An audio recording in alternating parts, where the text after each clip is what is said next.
Welcome to another episode of Storytime with me, Lauren Kaye. And for today's story, we have a special book.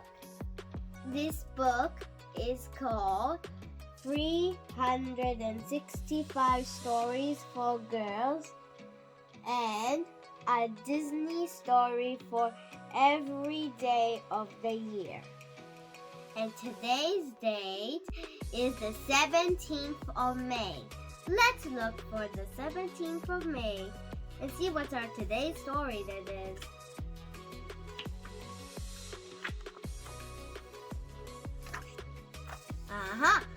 This one is called Tink Takes Charge. Let's read it now.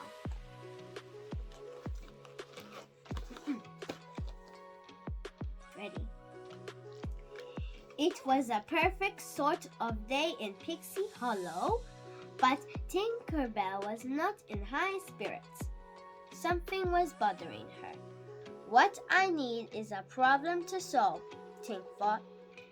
At that moment, there was a loud thud. Tink rushed off to see what it was. In the middle of the courtyard was a huge black ball. The sight of the destroyed courtyard made Tink's heart ache. Incredibly, every fairy had escaped harm.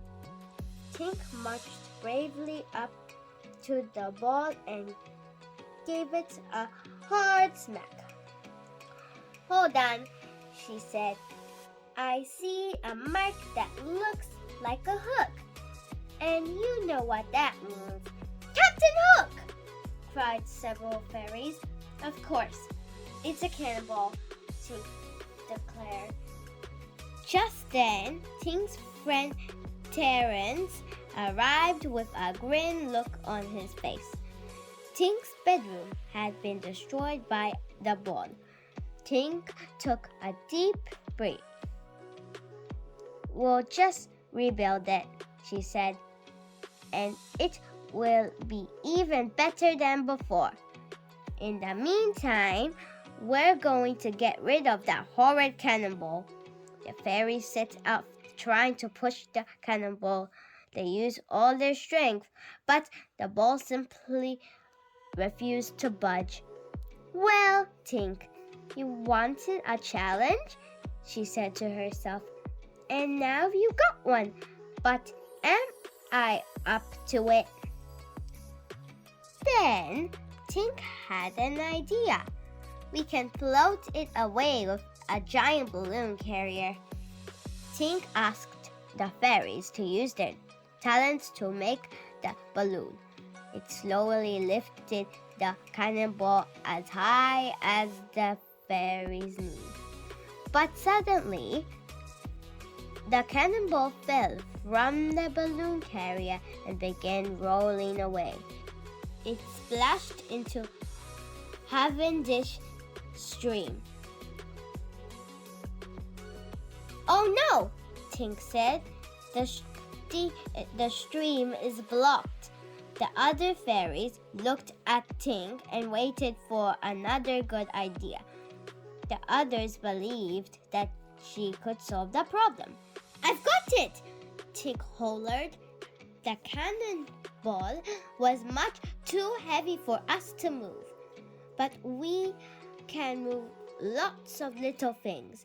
We need to break the ball into tiny pieces." Before long, the fairies were able to carry away tiny pieces of the ball. They flew together towards Captain Hook's boat and used fairy dust to bring the pieces back together. Then the cannonball fell through the bottom of Hook's boat.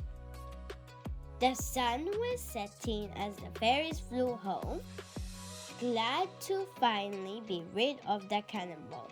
The next day, one of the fairies asked Tink to fix a baking sheet. "I know it's not much of a challenge," she said. "Believe me," said Tink, that is just fine with me. And that's the end of the story, guys. I hope you like it. See you guys next time. Bye. Mwah. Big shout out to the person who gave me this book. Thank you, Auntie Mary.